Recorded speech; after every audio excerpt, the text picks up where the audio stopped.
In this session, we'll be talking about Beingful Teams. How do we apply beingfulness and beingful leadership to that activity which is common in all organizations? It's the centerpiece of almost every organization, and that is how do you work in a team? How do you have effective teams?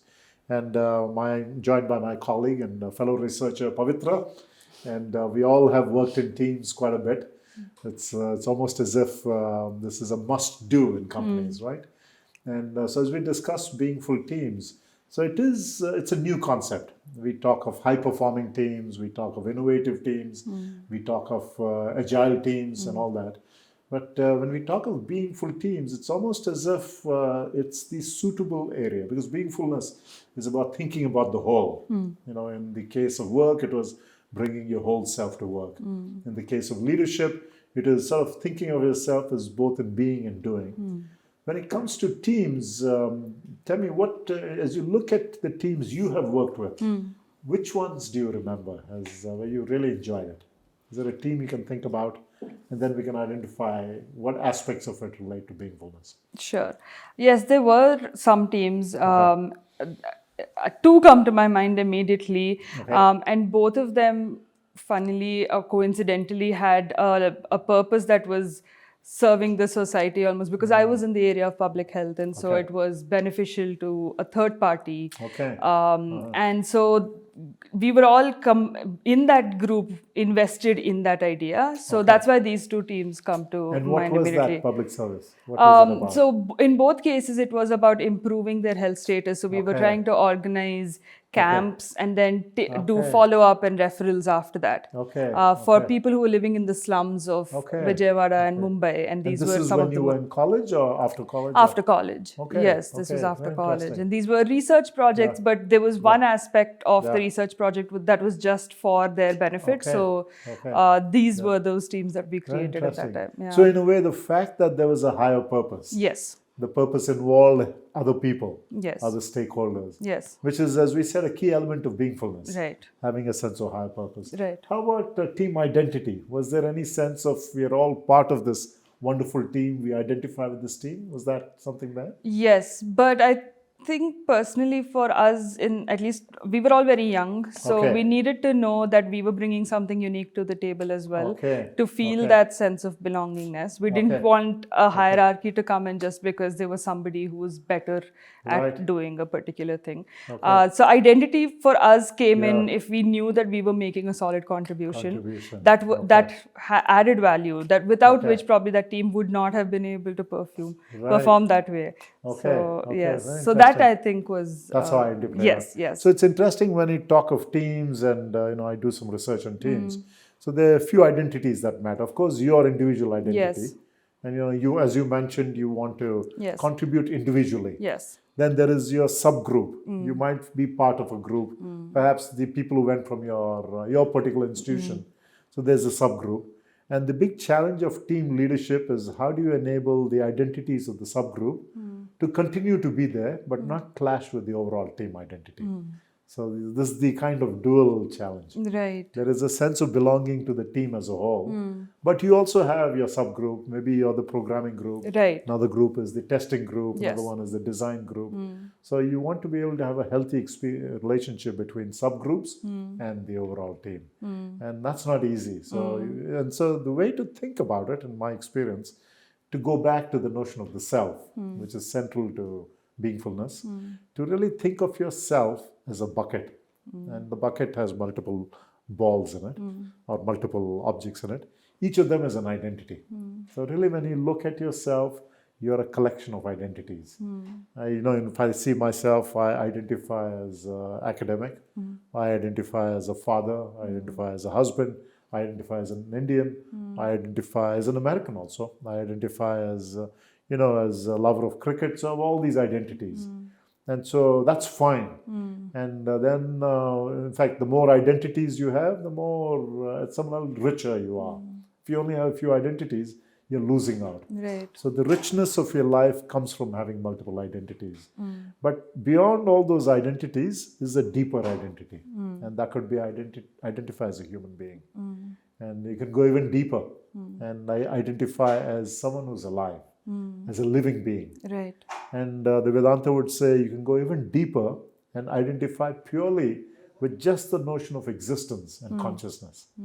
Then so you've gone down to the deepest level. Right. You exist and you're conscious. And just that identity is the core, the higher self in you. And above those identities come these other identities of country and religion and race and occupation and so on. So in a way, your self is really, it says these multiple levels of depth.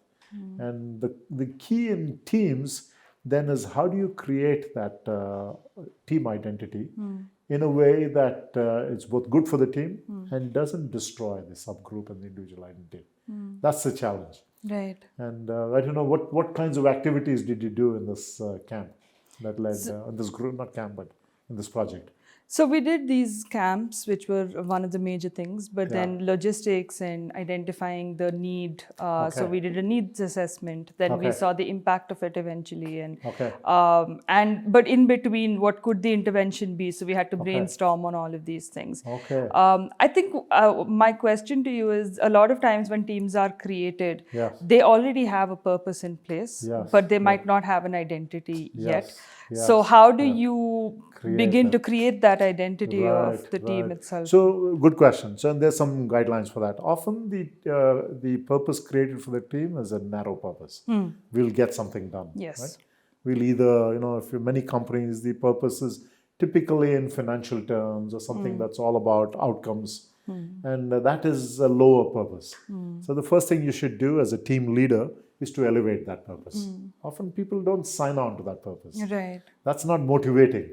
So you have to identify a higher purpose that people find motivating. In your case, the purpose is I'm helping people. Right. I'm making a difference. Right. So that's the kind of higher purpose. Sure, we'll hit our targets, we'll hit our goals, but whose life will become better as a result? Our customers, our other internal customers and so on. Right. That's something that's elevating. Right. People are motivated by that. Right. So that's the first thing you should do. Elevate the lower purpose to higher purpose. Second is to recognize, yes, people come in and they've created their own identities. They come with that. They have not formed their team identities. And so there are many things you could do. One, think of teams as going through stages. There is the initial forming of the team. Then there's the storming stage, where they're beginning to storm and discuss issues of conflict between them, differences, different values, different working styles. So create space for that storming. Then comes the norming. Create some norms of interaction. Okay. If a problem came up, how do we deal with it? Okay. And then you start performing. Okay. So this is the common model used. So the key that happens here then is you build trust. So really the three pillars to team leadership. First is we talked about trust and so on. Trust is a critical pillar. Trust is in fact the foundational. If you have trust in the team, teams do better. Second is identity. Third is conflict management. Conflict will come up. So if you do these three, trust and conflict management enhance identity. The other thing about identity is giving things like, it's as simple as giving a name for the team. Right. Giving sometimes shared experiences. Right. Doing some difficult things together. Right. Some challenging things. So often it could be some physical activity that's challenging. Right. And the third, of course, is recognizing, giving situations where you can't succeed unless I succeed. Right. Creating settings. And you may have seen that where people fall back and others hold them. Yes, the trust exercise. That trust exercise. That is to show that I'm dependent on others. And that's the core difference of teams and groups.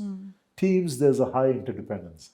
Groups, work groups, don't have that interdependence. Okay. So recognizing that, creating activities that demonstrate that interdependence. Right. Creating processes for managing conflict that leads to trust, that leads to identity.